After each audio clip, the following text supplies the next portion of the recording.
প্রিয় রান্নাঘরের প্রিয় বন্ধুরা, আজকে নতুন এন্ট্রির সাথে তোমাদের জন্য নতুন একটা রেসিপি, একদম বিয়ে বাড়ির থেকে আরও বেশি ইয়াম্মি ঘরে কি করে বানানো হয় এই রেসিপি। তো তোমরা দেখে নিও কিন্তু পুরোপুরি, নাহলে শিখতে পারবে না। দেখো, প্রথমে আমি এখানে একদম পাতলা পাতলা করে আমি এটা আড় মাছ দিয়ে করেছি। তো আমি হাফ লেবু রস এখানে দিয়ে দিচ্ছি মাছের পিসগুলোতে। তো মাছের পিসে লেবু রসটা দেওয়া হয়ে গেছে। এবার দেখো আমি এখানে কি দিচ্ছি। এখানে হচ্ছে গোলমরিচের গুঁড়ো দিয়ে দিলাম 1 চামচ। এবার একটুখানি সামান্য নুন দিয়ে দিচ্ছি। দিয়ে এইগুলোকে আমি কিন্তু বেশ ভালোভাবে মেখে নেব। লেবু রস, গোলমরিচের গুঁড়ো, নুন, 3টে জিনিস দিয়ে খুব ভালোভাবে আমি এটাকে ম্যারিনেট করে রেখে দেব 10 থেকে 15 মিনিট, বা আরও বেশি রাখতে পারো। এটা মেখে যত বেশি রাখবে তত বেশি ভালো হবে।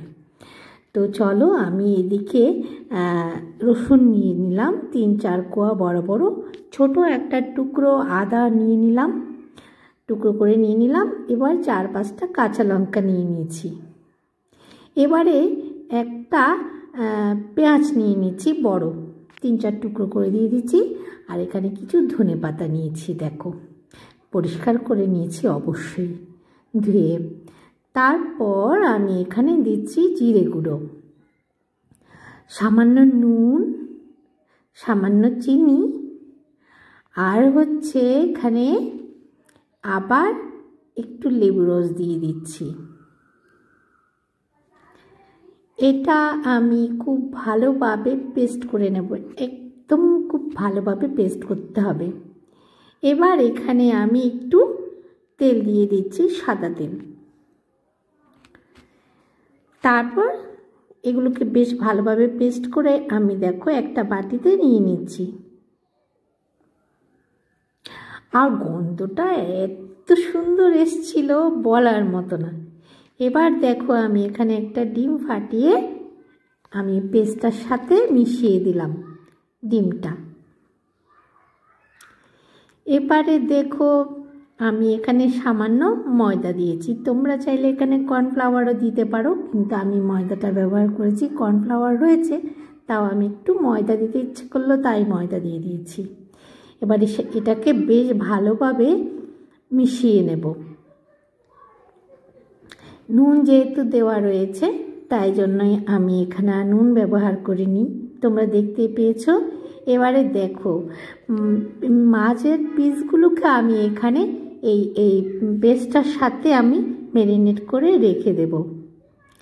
তো আমি প্রায় 1-1.5 ঘন্টার মতো রেখে দিয়েছিলাম। তোমরা চাইলে এটা কম সময়েও করতে পারো, অথবা আরও বেশি সময়ও রাখতে পারো। যত বেশি সময় রাখবে তত বেশি সময় খুব ভালো হবে। এবার আমি ঢেকে দিয়ে কিছুক্ষণ পর ফিরে এলাম, মানে ঘন্টাখানেক, মানে যতক্ষণ রেখেছিলাম ঘন্টার বেশি হবে। এবার দেখো আরও একটা ডিম আমি ভেঙে নিলাম। এবারে আমি এখানে সামান্য গোলমরিচ গুঁড়ো আর সামান্য নুন দিয়ে বেশ ভালোভাবে এটাকে ফেটিয়ে নিচ্ছি। এবার এরকম একটা মানে প্লেটে নিলে ভীষণ সুবিধে হয়, বাটিতে নিলে একটু অসুবিধা হবে। আমি প্লেটে ঢেলে নিয়েছি। ঢেলে নিয়ে এবার দেখো আমি এখানে কি করছি। তো এটা প্রায় 1-1.5 ঘন্টা পরে আমি ফিরে এসেছি। এবার দেখো আমি কি করব, পরপর তোমরা দেখতে থাকো। তো এত সুন্দর বিয়ে বাড়ির থেকে আরও সুস্বাদু যদি ফিশ ফ্রাই আমরা বাড়িতে বানিয়ে নিই, তাহলে ভীষণ স্বাস্থ্যসম্মত হয়, আর নিজের হাতে একটা খুব সুন্দর রেসিপিও হয়ে যায়। তো এবার আমি এখানে বিস্কিট গুঁড়ো করে নিয়েছি, মানে টোস্ট বিস্কিট আছে না, টোস্ট, আমি টোস্টের গুঁড়ো দিয়েই করছি।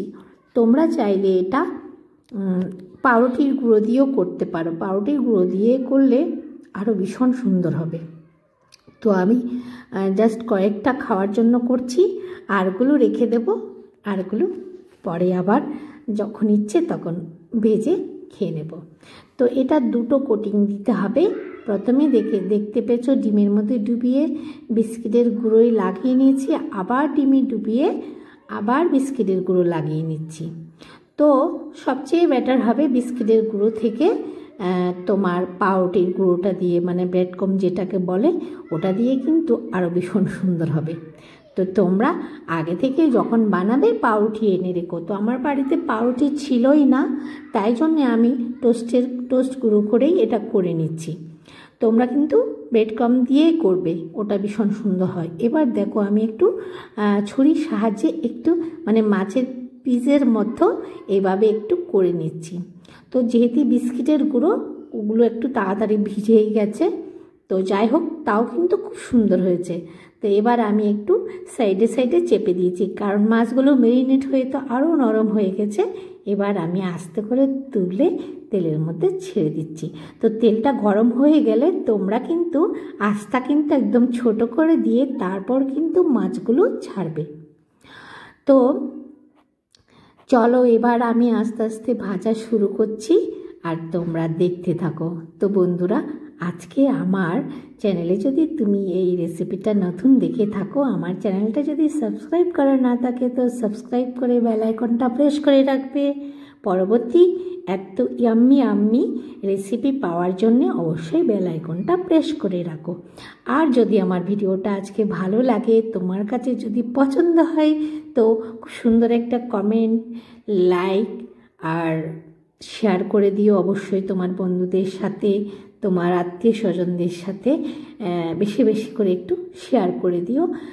এগুলো সাধারণত বাড়িতে খুব একটা কম হয়, আমরা বিয়ে বাড়ি গেলেই এগুলো বেশি খাওয়ার জন্য পছন্দ করি। কিন্তু বাড়িতে যদি আমি এভাবে বানিয়ে নিই তো একটা কেন 4-4টি খেলেও আমার মানে খারাপ লাগবে না। এটা স্বাস্থ্যসম্মত হবে, বাড়িতে বানালে একদম মানে কি বলবো, খুবই স্বাস্থ্যসম্মত হচ্ছে জিনিসটা, নিশ্চয়ই শরীরের জন্য ভালো হবে।